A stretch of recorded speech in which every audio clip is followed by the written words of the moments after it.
नमस्कार, मैं हूं नुपुर श्रेष्ठ। आखिर क्यों? इतिहास के पन्नों में कैद वर्तमान कोरोना काल से भी कठिन पल हमारे पूर्वज बिता चुके हैं। आज मैं कुछ ऐसे ही रहस्यों पर से पर्दा उठाने जा रही हूं और शायद ये रहस्य सिर्फ एक इत्तेफाक नहीं हो सकते, बल्कि प्रकृति के साथ छेड़छाड़ करने का मनुष्य जाति के लिए एक घातक संकेत भी हो सकते हैं।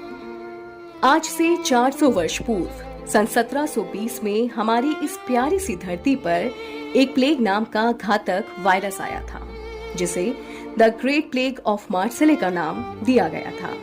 दरअसल मार्सेले फ्रांस के एक शहर का नाम था और उस वक्त ये वायरस फैलते फैलते कई देशों तक पहुंचा और चाइना जाकर भारत में भी प्रवेश कर गया। उस वक्त धरती पर मनुष्य की आबादी आज की तुलना में बहुत कम हुआ करती थी। उसके बावजूद प्लेग फैलते फैलते तकरीबन 1 लाख लोगों को मौत की नींद सुला गया। जैसे कि हमने बात की सन 1720 की, ठीक 100 साल बाद और 20 के आंकड़े में ही सन 1820 में एशियाई देशों में कॉलरा नाम का एक वायरस पनपा और इस महामारी ने भी France, Japan, Bangkok, Mauritius, Manila, Java, Oman, China, India आदि देशों में अपनी जगह बनाई। इस वायरस की वजह से मात्र जावा में ही तकरीबन 1 लाख मौतें हुई और सबसे ज्यादा मौतें थाईलैंड और फिलीपींस में हुई और वैज्ञानिकों को इसकी दवा खोजने में कई साल लग गए। फिर ठीक 100 साल बाद और 20 की इसी कड़ी में सन 1920 में स्पेनिश फ्लू ने अपना कहर बरसाया और इंसानों को बेबस और लाचार बनाकर मौत के हवाले कर दिया। अगर WHO की माने तो उस वक्त वैज्ञानिकों ने बहुत ही संघर्ष किया था। दरअसल हुआ यूं था कि पश्चिमी मोर्चे पर तैनात सैनिकों के ट्रेनिंग कैंपों में प्रदूषित वातावरण और गंदगी होने के कारण ये फ्लू फैलता ही चला गया।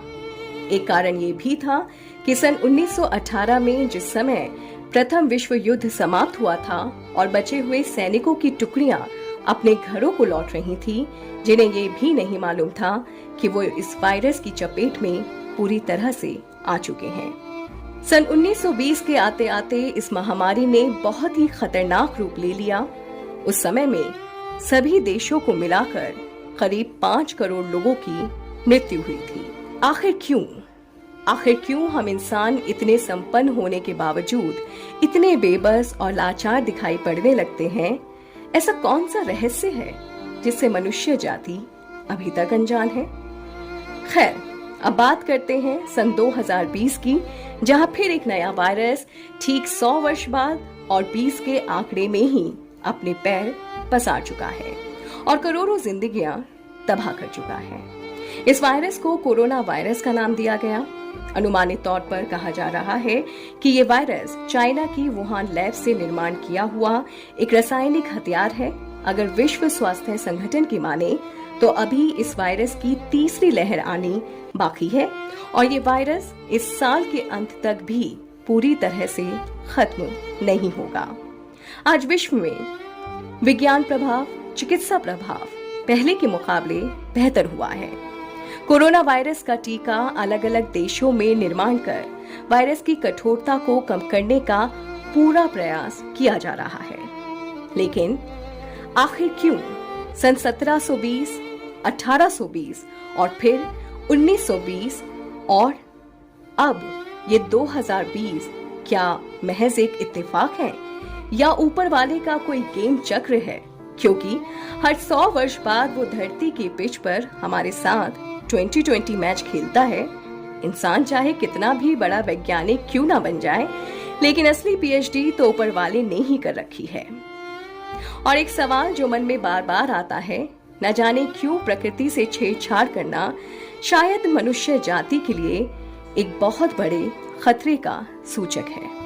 खैर, फिर वही सवाल आकर खड़ा हो जाता है कि हर 100 वर्ष बाद और 20 के आंकड़े में अलग अलग नामों से ये वायरस क्यों और कहां से आता है? कुछ तो है जो हम इंसानों से छूट गया है। ए इंसान, या तो तू खुद से संभल जा या प्रकृति का इशारा समझ। आज के लिए बस इतना ही।